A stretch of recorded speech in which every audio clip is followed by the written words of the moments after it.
Melanie. The New Trials of Cardcaptor Sakura, Syaoran and Friends is a popular ongoing fanfic by Wishluv and is based off of Clam's Cardcaptor Sakura. And in each episode, we'll do a deep dive of each chapter. Let's get into it. Melanie, we have a romantic chapter ahead of us. Yay! So I have to ask, how did you know that Pete was the one for you? Oh my gosh, that's such a cute question. I don't know, though. We were kind of like a slow burn couple, honestly. Like, when we first got together, neither of us were really looking for anything remotely serious. But then, I don't know, we just kind of just grew up together, sort of, in a way. And I loved the fact that he kind of agreed with me on all the things that I was looking for in a partner. He agreed with me on our views about politics, religion, kids. And the most ironic thing is right before I met him, I had dated this other guy, and he had straight up told me, I'm breaking up with you because you don't match my list of my perfect partner that I'm looking for. And I just remember I was so annoyed. I was like, what do you mean I don't match a list? Like, I was so mad. And so that night, in like literal burn book style, like from Mean Girls, I went home and like grabbed a piece of paper and I started just writing out a list of everything I wanted in my future partner. And I was super detailed, and I think I ended up writing out 100 things of what I wanted in a partner. And you know what's ironic is, not shortly after that, I met Pete. And guys, I'm not even kidding. Out of the 100 things I put on that list, Pete matches everything except for 5. Like, the only thing he didn't match was, for some reason, I said I wanted to date a Greek guy. Oh, girl. I don't know why.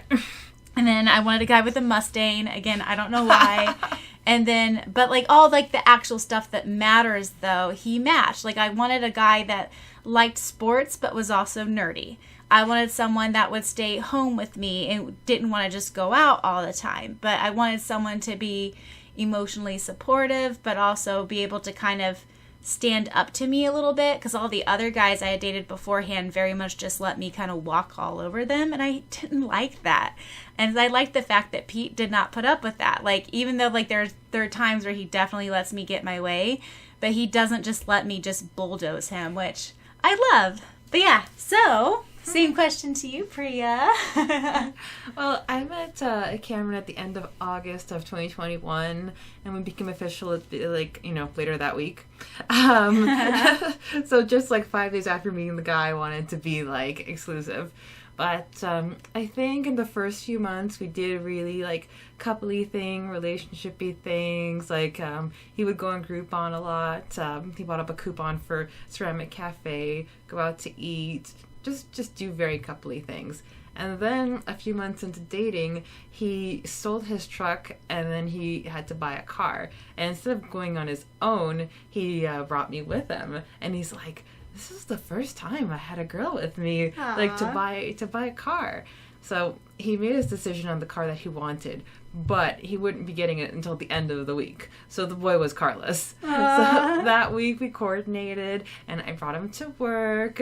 And the first time that I dropped him off at work and I was saying bye, I didn't, but I almost said, like, bye, I love you. Like, I wanted to. I stopped myself. But that was the moment. I'm like, oh. I'm really into this guy. Oh, so cute. So, today we'll be talking about Chapter 28, My Prince Will Come. This chapter was released on April 13th, 2001. The word count is 11,131 words. Everyone is in the 9th grade, and we're still in June. Time for the summary. It was the day of the race, and the weather was cold, rainy, and windy. Arriving at the stables, Syaoran and Sakura and Tomoyo walked in on a tender moment between Asuma and Arima, as he soothed her tears and lent her Midnight Star, since her own horse was sick. During the race, Arima was going too fast, and when Asuma yelled the warning, she was too exhilarated to do anything. Syaoran and Sakura's sense of force. Sakura used Loop to get Arima off the track, and the rider noticed something was wrong. She panicked when she couldn't stop Midnight Star. She thought back of the times Asuma was always there for her and realized that she loved him. That was when Asuma came along and caught her after telling her to jump. When Arima told him she didn't want to be lost, Asuma replied that she wasn't anymore. Midnight Star sprouted wings and a horn as he became the unicorn. Sakura jumped on his back to calm him down, but it was Syaoran's telepathic message to the horse that controlled it before Sakura turned the unicorn into a card. Asuma took them all to his house to get dry. Sakura erased Arima's memories, but Arima still remembered a handsome man saving her. Asuma overheard her saying that she loved him, and he told her that he would always love her. Syaoran, Sakura, and Tomoyo went to the stables, and Aki came to tell his sister about the best couple contest, where the winner will have a part in Arima's movie. After he left, Arima begged Sakura and Syaoran to enter to lower Aki's chances. Tomoyo signed them up and became their manager. At school, the news of the best couple contest is spread around, and Chiharu got Takashi to enter with her. He was quiet, and Naoko thinks it's because Chiharu is starting to show interest in the Kaiju magician and then Aki. Erika answered with Aki, and Aaron became their manager. The only real couple was Takashi and Chiharu. When filling out the forms, Tomoyo entered the moment Sakura and Syaoran shared with the sunrise under romantic moments in secret. When she asked them about their best and worst qualities, Sakura and Syaoran kept insulting each other. In art, Sakura drew a picture of the unicorn in pastels with her in the background. It was placed next to a watercolor unicorn with a brown hair boy in the background. When they realized they drew the same theme, Chiharu commented on how Sakura and Syaoran had more in common than they thought they did, as they expressed the same thing. So this chapter is called My Prince Will Come, and it wasn't until Melanie started singing a la Snow White that I'm like, oh, it's another title that's inspired by lyrics. Someday my prince will come. Guys, she's literally Snow White. She's my favorite. So, Sakura, Syaoran, and Tomoyo are at the horse race, and it's raining, which sucks. Like, you're gonna be in the stands, like, yeah, sure, Sakura has a cute blue raincoat and all that, but, like, ugh, I would stay home. Well, I was thinking, too, like, if it's lightning and stuff, I don't think the race would happen. Exactly. And then if, like, it was super muddy, it'd be kind of dangerous for not only the riders, but for the horses, too. But, again, plot device, we're here for it. Mm-hmm. So Sakura is extra jumpy, as she remembered the night before. Like, she's like, Syaoran's like, hey, can you pass me my jacket? And then when their fingers touch, she just drops it in the mud.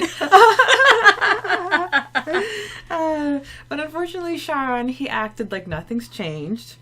But I do love this side of Sakura. Mm-hmm. So we see Arima crying in Asuma's arms because her horse was sick, and Asuma does the gentlemanly thing of offering Midnight Star, and it's really great to see his soft side come out, even though like he did the Syaoran thing. It's like, oh my god, somebody caught me, and he was like all embarrassed. So it's the beginning of the race, and Sakura was super excited. However, Arima was going way faster than she was supposed to, and like, considering that horses can go already go so fast, like I wonder how that would have looked like if you were a spectator. Yeah, I think what she described is she just looked like a blur, which would make sense. Like, just think how fast we were going the other day, and that was just a trot, let alone. yes. And like Wish-chan does make it a point. It's like she was like way ahead of everybody else. So if everybody's going to be neck and neck, and then you have someone clearing the space, it's like, okay, that's not natural. Mm-hmm.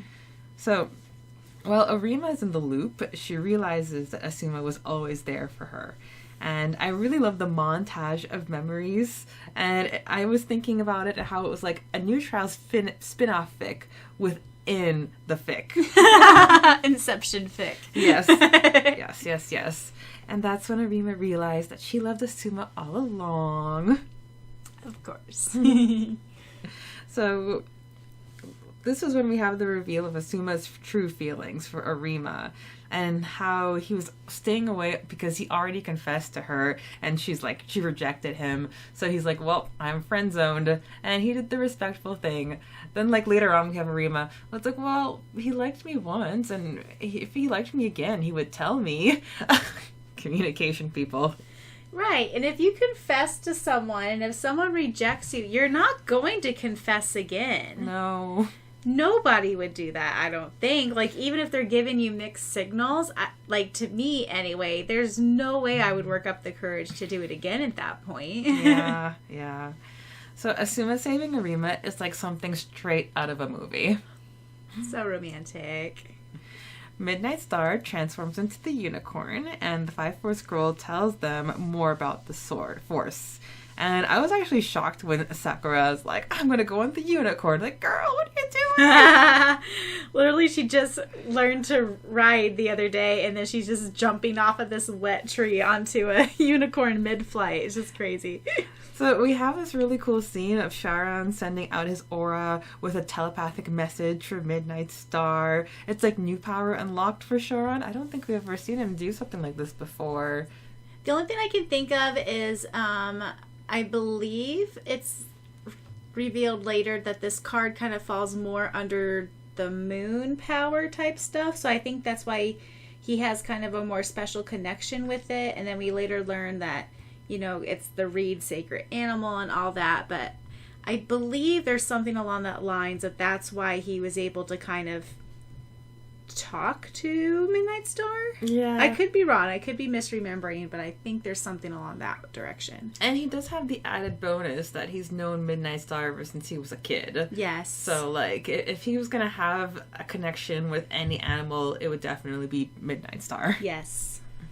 So, now it's time for some much-needed guy talk between Syaoran and Asuma. I loved how they were just talking about their lady problems. It's like, great, we need more of this. So Sakura captures the card. It's called the unicorn, even though it's actually a Pegasus. Very true. Because unicorns don't have wings, but we'll let it slide. Although I think they do call it a Pegasus later, I'm pretty sure. I think when they ride him to China in Arc 4. I'm pretty sure he gets referred to as Pegasus there. Maybe. I could be wrong, but I think that's the case. I know, like, the card is, like, literal unicorn. Right, yeah. So, the plop from the water of the audiobook, I didn't see that coming. It made me laugh so much. I was like, that's such an anime scene, so I gotta make it anime in the audiobook. So Asuma says goodbye to Midnight Star. And it's funny how it's like, Sakura, just used your magic thing to help her. Like you know, he's not phased at all. I think it's because he's close to the Lee family, so he knows more than, like, the average guy. Yeah, that's what I was gonna say. Yeah. And then after taking everything in, Arima ends up fainting. So they go to Usuma's house, and I want to go to Usuma's house. It sounds like fun. Yeah. A mansion bigger than Tomoyo's? Holy moly. Like, I can't even, like, picture that, you know, like, really. And to think that Arima's house is, like, just as big, too, like, right next door is just crazy. Yes. So we get some Arima and Sakura girl talk, and that's when it hit me that, like, Sakura doesn't have any older girl role models in her life. Yeah, she really doesn't, because, you know, she's not really close to Sonomi. No. And then Tomeo is her own age. Yes. And Kaho, like, I think Kaho is probably the only one, but they're more pen pals at this point. Yeah. So that's like, oh, Arima, you can be that for her, but Arima's schedule is packed. Yeah, so it sounds like Arima had let things, like she it sounds like even on her end, it doesn't sound like she's ever spoken to anybody about, like, her true feelings for Asuma. Which I can kind of feel for Arima a little bit, because I'm also the type where I just have brothers, you know, and I've never had that sister figure, and even my other cousins and stuff, because my mom is the same way that my brother and I are, where her brothers are also 15 years older than she is. So all their kids were also adults by the time I came around. So I really didn't have, like, any girl person to talk to. So I could also kind of see Arima being like, finally I have, like, a little sister to talk to my problems with. I am absolutely loving the romance in this chapter. I feel this is Rish-chan releasing, like, and unleashing all of the romantic mush and fluff that she had to keep in check when writing S&S. I have a theory that Asuma and Arima are actually like an sort of like a different way of how we all wish Sakura and Syaoran's relationship would go. And it's more like progressed and more faster. You know, so it's kind of a way of her getting that out of her system because, you know, rivals into lovers, they grew up together. Yes. So I think it's her way of kind of getting that out of the system because as we know, it will be decades before Syaoran and Sakura do anything about their feelings. Which isn't 100% true. We'll get to that in Arc 3. But, like, for now, it's still in limbo land. But that's true. I never thought of it that way. That, like, A and A are sort of, like, an alternate version of SNS. Of SNS, yeah. Yeah. So now, if she can write the scene so romantically back then in, like, 2001, just imagine what kind of SNS canon mush and fluff that we're going to get in the future. It's like, I am counting on it. Oh, my God. It's like, I want the romance. Yes. I think the funniest part of this chapter was how Asuma and Arima, they were back to their own bickering selves the next day. As like Sakura's like, la la la la la, there's a new couple, love is in the air, and cats and dogs. But like, you know, what they were fighting about. It's like they joined together for a project. Asuma does his part. Arima doesn't do her part. Of course he's going to get mad at her, and of course he's not going to do it for her. Right. Aki comes in the stables and announces the best couple contest, which I'm so excited about. Oh, it's well, I don't know, it's so hard to pick, but it's such a highlight of Arc 2 for sure. I said it's like one of my favorite storylines in New Trials. Mm-hmm. Yeah, and this is when Arima's like begging SNS, please enter the contest to beat out my little brother. He has a good shot, because the prize is being in her movie. Wouldn't that be a conflict of interest, though? Yeah, that's true. That's true. You are 100% right. But again, plot device. We're here for it. Yeah, and honestly, if there wasn't an Aki, who else would Erika be like paired up with? True. And I think like that's why when Wish-chan started writing Arc 2 and she knew she wanted to do best couple contest and have like Erika and Aaron in the mix, it's like, who can I have Erika pretend date in order for them to be part of the picture? So at school, Chiharu is excited about the best couple contest, but Takashi isn't meeting her energy, even though he said he'll do it. And then like Naoko's like, yeah, Chiharu's interested in other guys now. And it's like, oh.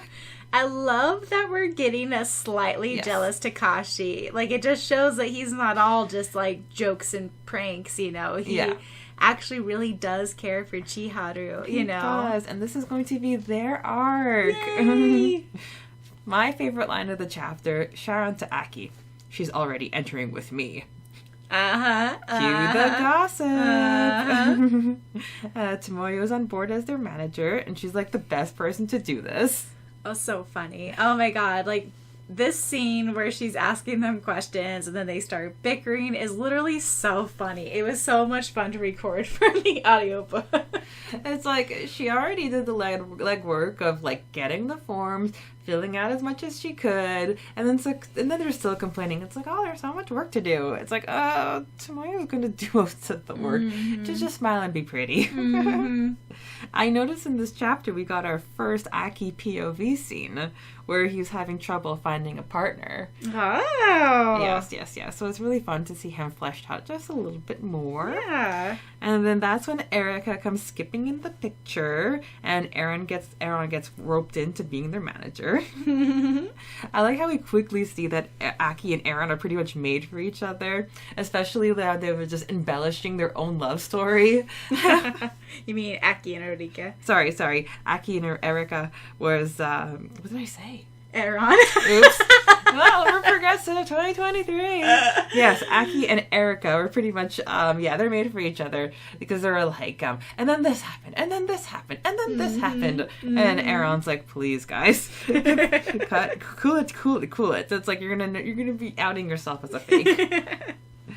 Then they came at the roadblock when they were so that's Sakura and Syaoran. They came at a roadblock when they were trying to think of their most romantic moment, and I'm glad Tomoyo, she thought about the sunrise, because that's a very good answer. Yes, indeed. Yeah, and as for like talking about each other, like best and worst qualities, it's like they were just going in an insult match, and it's like, wow, they were not holding back. Oh my goodness. But then in the end, they kind of felt sorry about it, so that's good. Yeah. So the chapter ends with Sakura and Syaoran both drawing Midnight Star in different techniques, and it was really sweet. It shows us that they're more alike than they would think. Anything else you want to mention in this chapter? No, I don't think so. I think we pretty much covered it. So moving on to Dark Force's corner. So we see the true form of the unicorn. We see Sakura using the loop to contain Arima. Woody is the first card that she used to help contain the unicorn, but that didn't work. Then there was a little mention of Flowery and Bubble to create like an ambiance of Arima and Suma's like love confession scene. Oh, like clamp. That is such a clamp thing. Yeah, and that's like they didn't even notice. It's like Sakura is getting like cinematic cues from Tomoyo. Yes. And then we have Sakura using the erase on Arima's memory. So, fan art spotlight. Now, there's no fan arts of black horses with wings and a horn back in 2012 when I was designing the Sakura card for the unicorn. So I spent like a long time on DeviantArt just looking for like horses, horns, wings, Pegasus, unicorn. And then I came across Craze Fan's Dark Thorn by an artist called Gray Corby, which is still on DeviantArt. Oh my god, it's perfect! Absolutely perfect. Yes. Beautiful. I was so excited when I found it, and I'm like, yes, all I need is the author's permission, and I can make it into a card. And then, like, I explained the situation, and it's funny, because he's like, yeah, I ordinarily wouldn't be so enthused about my stuff being used that way, but, like, this piece was made in 2008, and this was 2012, so he's like, yeah, knock yourself out, have fun. That's nice of him. Yeah, or her, or them. Yeah. Yes. So I asked the artist permission, and to make the Sakura card, and I'll even, like, post the Sakura card too, just to show everybody what my editing did back then. Yeah. So I was really, really pleased. It was like I felt like I won a lottery. Yeah. Oh, that's so cool. Now it's time for the author's note. Alrighty, so we have Wish-chan. Well, Arima and Asuma hooked up. Maybe our favorite couple would take example. The unicorn. I always wanted to ride on a flying horse. Oh yeah. One point I would like to make. I think it's so cute that people think they're different from each other, yet inside they're really similar after all, though they express things differently. Anyway, more SNS will be coming. Don't all of us wish our prince would come to us on a pure white stallion? Star eyes. Oh yeah, Asuma and Arima would reappear in the future. As I say, all my characters will. Hee hee. I'm sorry I'm always mentioning things and go back to them several chapters later. The best couple contest is an example. The results of who are accepted candidates will arrive by mail to them a month later.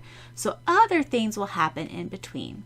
Yeah, and the school production will be performed after SNS's summer vacation. On TV, they always carry things out in one episode. For example, if they did the school production, they would incorporate the whole audition, getting ready, and performance into one episode. Yet, I want the secrets to flow better in the story because, of course, if there's a musical production, they would rehearse for months. Of course, if there's a contest, it'll take some time to get things ready, and other things would happen in the meanwhile. Yeah, that's my point. I know it must be hard to keep track, but understand. And she's so right, though, because, because we would audition for musical, because the musical was always in the spring, so we would audition pretty soon after we got back from winter vacation, like in January, February-ish, and then the production itself wouldn't happen until April. Exactly, because it's an event, and just because it's a fanfic world, it like doesn't mean it can't follow the same timetable as real time. So I really love that she's so young, and yet she's like spinning all of these plates. Yeah, and same, and like the best couple contest even makes sense. Like, of course, if they are having a couple contest, it would take place over summer break where kids are not in school, you know, like that 100% makes sense, and that you would have to audition months in advance. And yeah, so Wishan, she's like using this time to apologize, or like, we totally understand. For sure.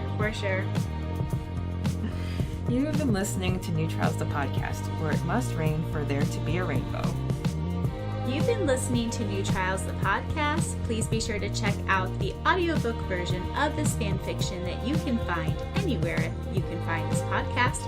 Also, please be sure to check out the Facebook fan page for New Trials, where a big part of the discussions happen nowadays and where you may be highlighted in our Alliance of the Stars section. And please be sure to stick around next week where we discuss Chapter 29, Never Want You to Hurt.